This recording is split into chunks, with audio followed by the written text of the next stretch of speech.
They say hospitals are where life begins and ends. Mine ended in the lobby, not from death, but from a silence I never expected. Not from disease, but from the person I gave life to, walking away like I was someone else's problem.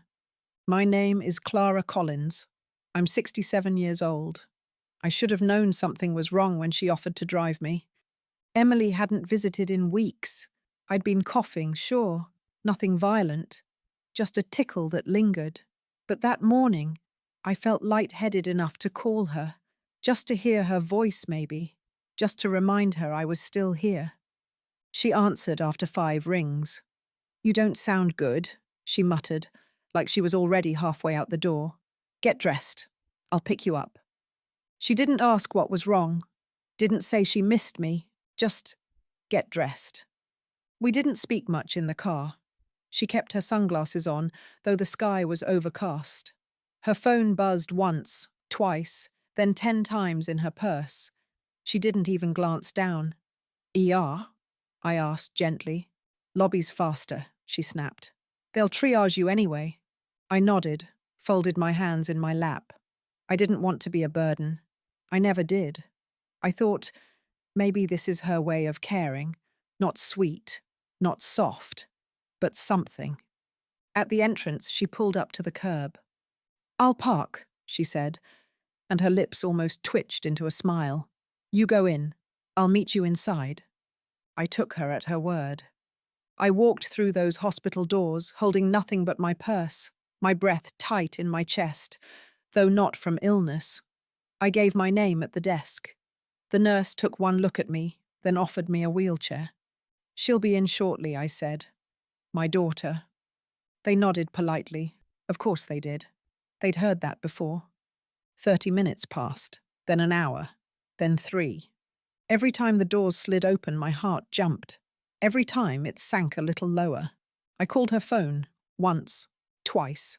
By the 3rd attempt, I heard the cold finality. "This number is no longer in service." I didn't cry. My face didn't move. I just stared at the phone screen, as if the words might change if I blinked long enough. I asked a nurse if there had been an accident in the parking lot. She looked confused, then sympathetic. "She dropped you off?" she asked carefully. I nodded. The nurse glanced toward the waiting room, lowered her voice. "Ma'am, there's no record of her coming in." I leaned back in the hard plastic chair, my fingers curling tightly around the purse in my lap. It wasn't about the dizziness anymore. I could feel it now. The ache wasn't in my chest. It was in the hollow between what I thought I meant to her and what I truly did. 3 more hours passed. No messages, no apologies, nothing but the harsh fluorescent lights buzzing above me and a lukewarm paper cup of apple juice a volunteer insisted I drink. An orderly offered to call a cab. I thanked him, lied, said I was waiting for my husband. My husband's been dead for 17 years. He smiled kindly and said he'd check on me later. When I finally stood to leave, the sun had gone down. I walked out of that hospital on legs that didn't feel mine. But I wasn't dizzy anymore. I was wide awake. She didn't leave me because I was sick. She left me because I still believed she wouldn't. It's strange how your body can forget pain, but your heart, never. I sat on the edge of my bed that night, still in the clothes I wore to the hospital. I didn't even take my shoes off. Just stared at the phone on my nightstand, as if it might suddenly ring and say it was all a joke, a mistake, a miscommunication. But silence has a way of making things real. That was the night I opened the old metal box under my bed, the one with the documents, the photographs, and the cards Emily used to make for me when she was little. Crayon-coloured hearts. "World's best mummy. I love you more than all the stars." One had glitter still stuck to it. It nearly broke me, but memories aren't always soft. I remember skipping dates just to attend her PTA meetings. Not once, but always. Her school projects became mine. Her tuition drained every cent I had. I borrowed money. I picked up substitute jobs. I went without. She never knew how much I bled to keep her shielded from life's cold edges. I didn't tell her when I was offered a chance to remarry. Twice. One man was kind. The other was wealthy. I said no to both. Emily needed me. And at the time, I believed I needed nothing more than her love. But something changed the day she met Marcus. He had charm. Yes, slick charm. Like oil over glass. He was respectful to my face. But beneath the surface, I felt it. He saw me as inconvenient, a relic attached to the woman he wanted to reshape. "You've done so much for her," he said once with a smile. "But now it's our turn to take care of you. Let us do that." He never looked me in the eyes when he said it. It sounded like kindness. But I've read between lines all my life. That wasn't love. That was strategy. After their wedding, things shifted. Calls came less. Visits became rarer. When I offered to help decorate their first home, Emily told me they'd already hired a designer. "You've done enough, Mum," she said. "Relax, just enjoy yourself now." But I wasn't trying to control. I was trying to stay included. One evening, about a year ago, I invited them both to dinner. I made Marcus's favourite, lamb roast with rosemary. I spent all day preparing. Emily barely touched her plate. Marcus took a call halfway through the meal and never came back. That night, after clearing the table alone, I overheard something. They thought I was asleep in the other room. Marcus's voice, low, irritated. "She's just sitting there like furniture, Em. I get that she's your mum, but how long is this going to go on?" Emily whispered something back. I couldn't hear it all, but I caught 7 words I've never forgotten. "She won't be around forever, you know." I lay in bed that night, wondering if I imagined it. I prayed I did. But the next day she started asking about my will. No delicacy, no context. "Have you written one yet?" I asked why. She said it was just to be prepared. A week later she brought papers, casually. They weren't even inside an envelope. They were house transfer forms. "Just in case," she smiled. I didn't smile back. I folded the papers and slipped them inside that same metal box, and I never mentioned them again. Until that day at the hospital. Until she left me in the lobby like a package she forgot to pick up. I had given her everything. But maybe, just maybe, I'd taught her that I would accept anything. I stopped checking my phone after the 5th day. Not out of anger, not even hurt, really. Just emptiness. A silence so wide I could hear my heartbeat echoing inside it. I didn't call Emily again. I didn't text. I didn't ask why. Because at this age, when someone you raised forgets your name in their soul, not their mouth, the why becomes irrelevant. The what now is all that remains.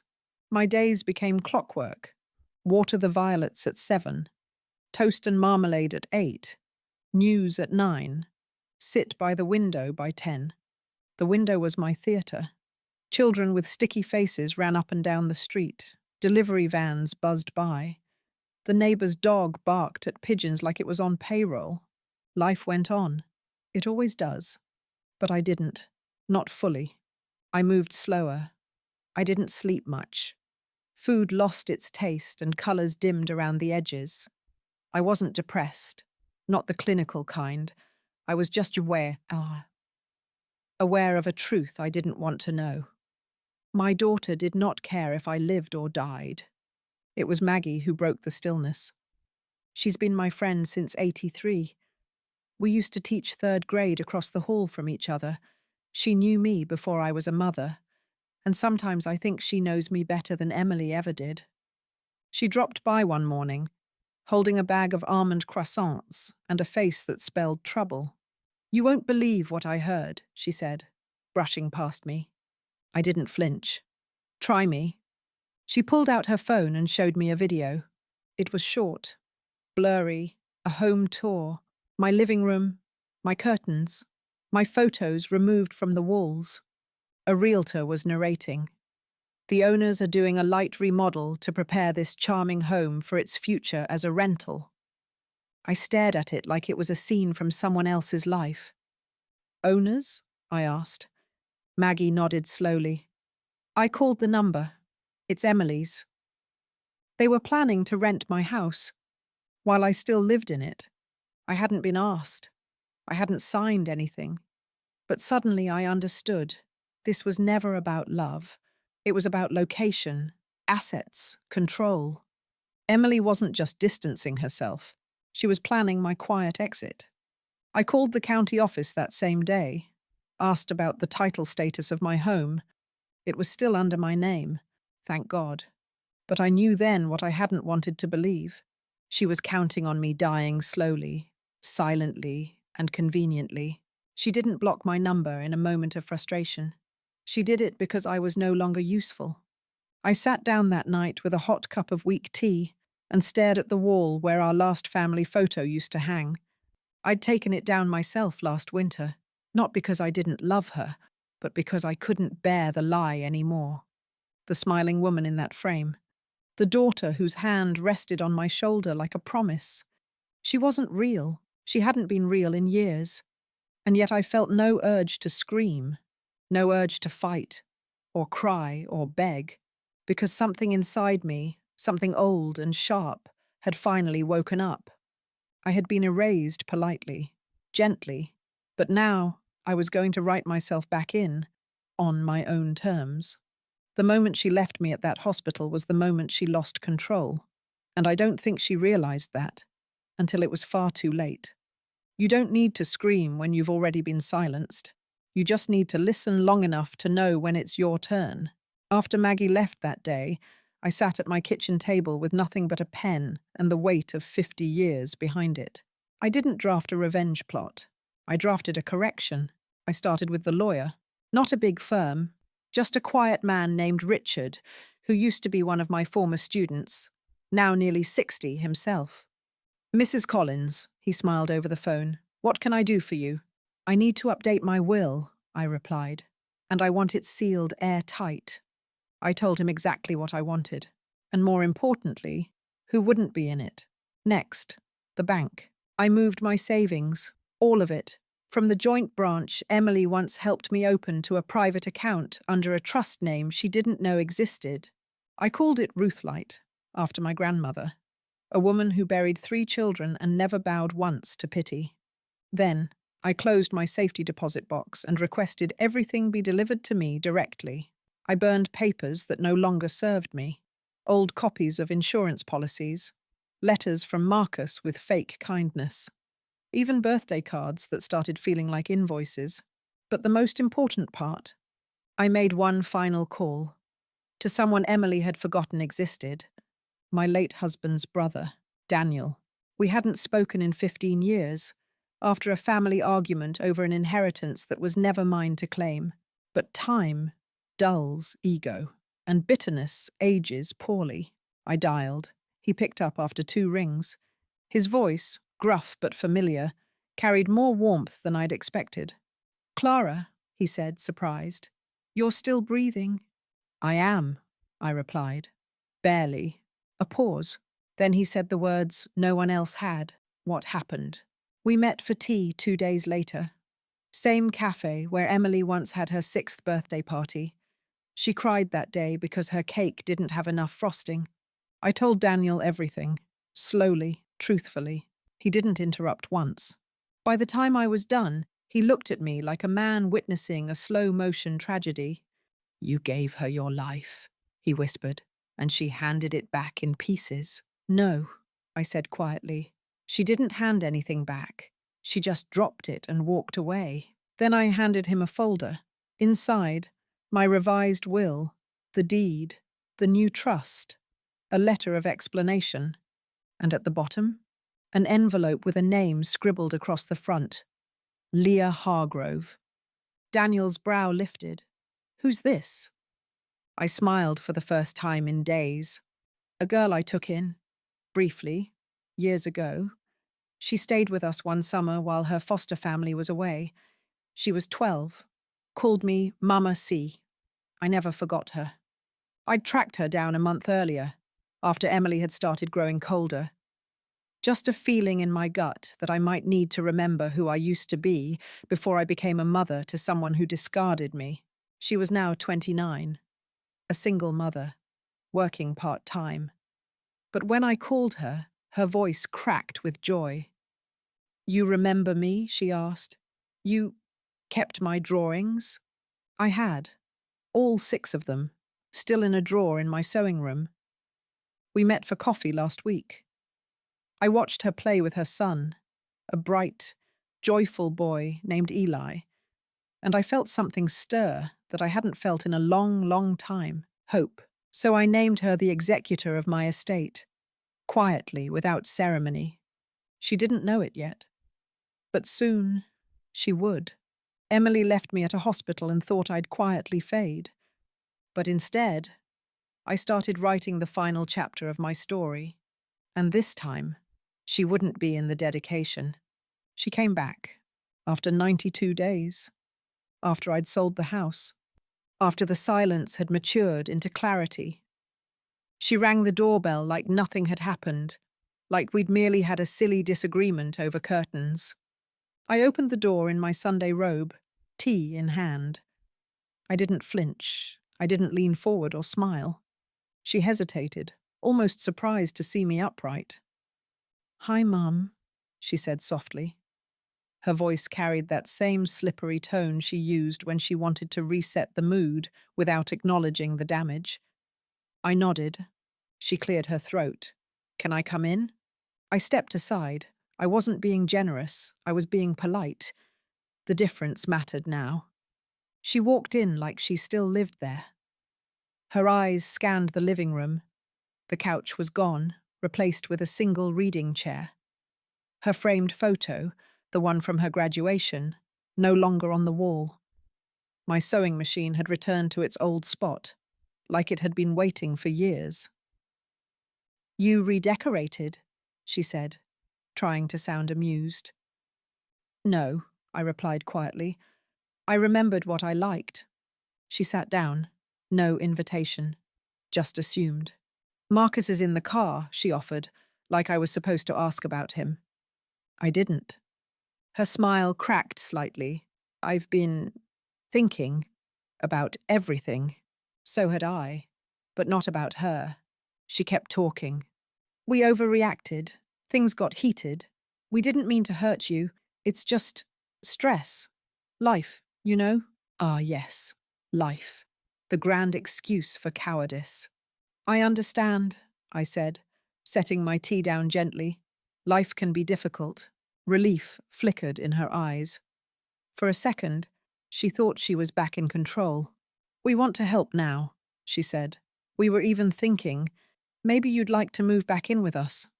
A guest house. Quiet. Peaceful. We'd cover everything. Everything. As long as I gave up this. As long as I disappeared properly." That's when I dropped the match. "I sold the house." She blinked. "What?" "Last month," I said. "The paperwork is finalized. I'm moving in 2 weeks." The mask slipped. She fumbled for words. "But this is your home. You love this house." "I did," I replied, before it started feeling like a waiting room. She stood up, stunned. "You sold it without telling me." "Why would I?" She looked like she'd been slapped, but it was her ego that bruised, not her heart. "We had plans," she snapped, suddenly losing the softness. "We had people lined up to rent it?" I interrupted, finally locking eyes with her. "Without my knowledge?" Her mouth opened. Nothing came out. "I saw the video," I continued. "I know everything. You planned for my absence. I'm simply honoring your request." She sat back down, slowly this time, smaller now, less polished, like the air had been let out of her bones. "Mum," she whispered, "I didn't mean to abandon you, but you did. You thought I'd fade." She closed her eyes, and when she opened them, there were tears. Real ones, maybe, but I didn't trust those anymore. I'd raised a woman who cried when she was cornered, not when she was wrong. I reached for the drawer and handed her an envelope. "What's this?" she asked. "A letter," I said. "Not of hate, not of forgiveness either, just the truth." She held it like it was on fire, afraid to open it, afraid not to. Then I said the only thing I truly meant. "You left me in a hospital lobby, Emily. You didn't come back. You didn't call. You didn't care. So now, I don't need you to." She stood slowly, her expression unreadable, and for the first time in her adult life, she didn't have a response. She walked out the front door without another word. Marcus never got out of the car. She thought she could return to the mother she left behind, but that mother no longer lived here. She never called again. No apology, no follow-up, not even a question about where I was going. And I think that's what broke my heart the most. Not the betrayal, but the fact that once the door closed, she didn't try to open it again. It was confirmation. I wasn't her mother anymore. I was just a liability she couldn't legally manage. 2 weeks later, the moving truck pulled up. It was early. The sky hadn't made up its mind about whether it wanted to rain or shine. I didn't bring much, just the essentials. My books, a few keepsakes, the sewing machine, the metal box. Everything else I donated or left behind. They could have the furniture. They could have the walls. They just couldn't have me. I taped one final note to the front door before I left. It wasn't for Emily. It was for the new tenant. "Welcome home. She's all yours now. Be gentle with her. She raised a lot of love once." I moved into a small cottage outside Asheville, 2 hours and a lifetime away. It had a garden, a sunroom, and most importantly, no memories. Not the haunting kind, at least. The first night I slept there, I didn't dream about Emily. I dreamed of silence. And for once, it didn't scare me. The letter I'd given her that day, it wasn't just words. It was my severance package, not just from her, but from the woman I'd once been. Here's what it said. "Dear Emily, you left me in a hospital lobby without checking if I had water, a blanket, or breath left in my body. You blocked my number. You walked away from your only parent, not in a storm of anger, but in the quietest, most permanent kind of abandonment, indifference. You didn't ask me if I was scared. You didn't come back. You didn't tell me why. You let me sit in that cold chair like a forgotten suitcase at a train station, as if everything I gave you had expired. So now, I give you something too: distance. Not as punishment, but as peace. Not as revenge, but as rest. You will not inherit my home. It is no longer mine to give. You will not receive my savings. I've chosen someone else, someone who once called me Mama when I didn't even ask her to. I wish you a good life, Emily, but I will no longer build it for you. This is the last letter you'll receive from me. Mum." I don't know if she read it. I don't need to, because weeks passed, then months. No letters came, no calls, not even a lawyer's notice. She was gone for good. And so was I. One day, Maggie visited me at the cottage. She brought flowers, peonies, the kind Emily used to pick as a child. We sat under the porch, sipping lemonade, and for the first time in years, I didn't feel hollow. She asked me, "Do you ever regret it?" I smiled. I regret loving someone who saw me as disposable, but I don't regret letting her go. Sometimes, the most powerful goodbye is the one where you don't look back. And this time, I didn't. It happened on a Tuesday. Emily received a letter in the mail. Thick, cream-colored paper, wax seal, formal header. She wasn't expecting it. She thought the silence meant closure. She opened it with mild curiosity, the way someone opens a wedding invite from a cousin they barely like. But this wasn't an invitation. It was the full reading of my will.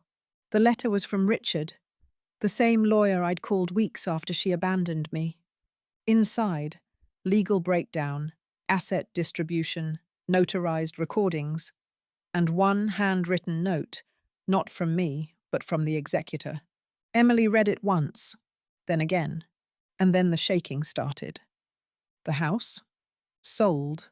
Fully transferred. Irrevocable. The savings account? Gone. Moved 6 months earlier. She never even saw the transaction. The inheritance? Not a cent, not a bond, not a memento. But that wasn't the twist. The twist was the name. The recipient of everything. My life's work, my final signature, my legacy. Leah Hargrove. She didn't know who that was. She Googled, searched on Facebook, checked Instagram. One photo surfaced. A woman in her late 20s, warm smile, tired eyes, holding the hand of a little boy with curly hair. Caption: Eli's favorite place is our new garden. Thank you, Mama C. You changed everything. Emily's chest caved inward. She called the number on the letter, Richard's office, voicemail. She left message after message, tried phrases like unfair, manipulated, unauthorized, out of character. She even threw in a mental decline accusation, hoping someone might bite. They didn't, because everything had been reviewed. Multiple witnesses, full mental competency evaluations, all on record. 1 week later, she received the full package, a flash drive containing my recorded final statement. She hesitated before pressing play, but when she did, she saw my face, framed by soft light, no makeup, eyes clear, and I spoke, calmly, without venom. If you're watching this, Emily, it means I'm gone. Not just from the world, but from your future.